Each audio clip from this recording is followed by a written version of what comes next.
So, pensions, technical changes in the budget, what could be on that agenda? Well, I have checked my crystal ball this morning and confirmed that indeed there is unlikely to be any new pensions, primary pensions legislation until at least 2021, given we've got this little thing in the way called Brexit. So there's very little parliamentary room in their timetable for any new significant primary legislation between now and 2021.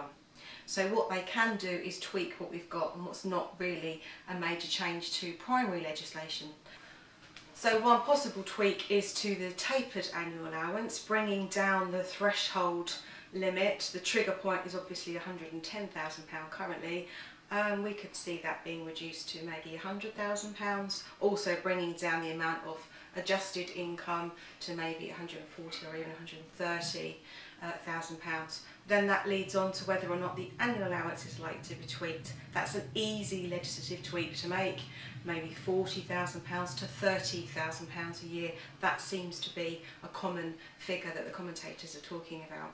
The money purchase annual allowance is unlikely to be tweaked again. We've obviously just had the change from £10,000 to £4,000 a year with effect from this tax year, so I can't see any more changes to that figure.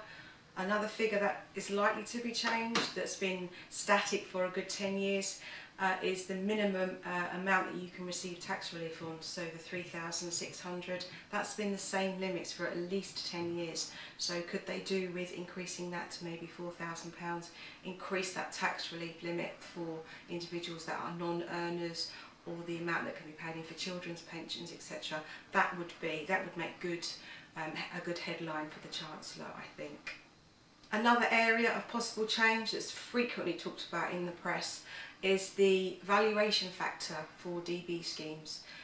The relevant valuation factor is 20, as we know, for valuing scheme pensions at the point of the lifetime allowance test, at the point that the scheme pension comes into payment. And it's been 20 since Finance Act 2004 enacted it from April 2006. Now this obviously, it does produce these days a big disparity in benefits payable from a defined benefit scheme in comparison to a defined contribution scheme. It's often mooted that it's very unfair. The value of a DB pension is far greater than the cash value of a DC pension. But this relevant valuation factor is housed in primary legislation.